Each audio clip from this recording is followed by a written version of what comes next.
Happy Friday, ladies and gentlemen, and welcome back. I'm your friendly neighborhood PM here to give you your top 3 market points of the week. Now, there have been some major headlines driving markets this week, so without further ado, we're going to dive right into those 3 points. And kicking us off at number 3, it is Boeing and their union workers voting to reject the updated labor contract. So the Boeing union workers strike continues on. And recently, this past week, the union workers, which represent about 33,000 workers in the Seattle area, voted to reject the updated contract, which would have increased their pay by about 35% over the next 4 years. Now, one of the key sticking points for the workers is that they want the reinstatement of their defined benefit pension plan that they previously had. Now, what this continues to do as the strike carries on is continue to put pressure on Boeing, which has obviously hit their fair share of scandals over the past year or so. And on top of this, this continues to snag supply chains in the airline industry. It log jams suppliers such as Spirit Aerosystems, who have had to furlough workers themselves, as well as impacting airlines who now have to adjust their growth projections because they can't receive the planes. So this is a pretty widespread industry-wide issue, and the longer that the strike goes on, the more detrimental an impact it will have on Boeing.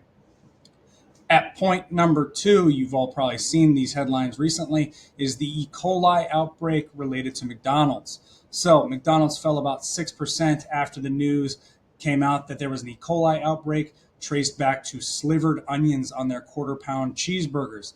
Now, this has been primarily concentrated in the Midwest and Mountain West region, with a lot of the cases ending up in Colorado. Now, 10 have been hospitalized, at least one person has died, and there's no telling how many cases have really spread throughout the country.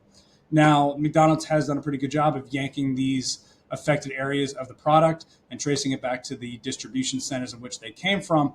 But if some of you will remember, Chipotle had a similar issue back in 2015, and this really pressured the stock in the company for a number of years. So this is by no means a small issue when it comes to food operators. It's something we're going to keep maintaining and monitoring the situation and update you accordingly.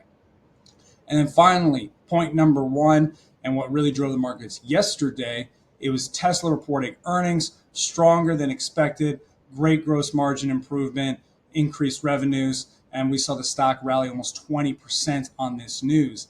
In addition to this, CEO Elon Musk did come out and say that he's forecasting growth next year of about 30% for their vehicle sales. This is on top of them also forecasting that they're going to have the Cybercab, if you remember the event that they held the other week, up in production and running by 2026. Now, these are all very great growth expectations and very lofty goals. One thing to keep in mind here is that Tesla does have a history of promising very lofty growth and at times coming in under that bar. So we're going to keep that in mind as we proceed forward. But the company did rally very, very hard yesterday, pretty much drove the market.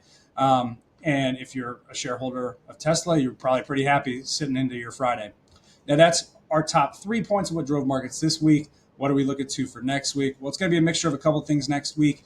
Next week, we have major earnings coming out. We're talking about Meta, Microsoft, Apple, Amazon, big names, pretty much market drivers. And on top of that, we have a lot of labor market data that's going to be coming out, non-farm payrolls, unemployment rate, stuff that's going to be really driving the Fed rate decisions. So we're going to be updating you all on all of that next week, so stay tuned for that.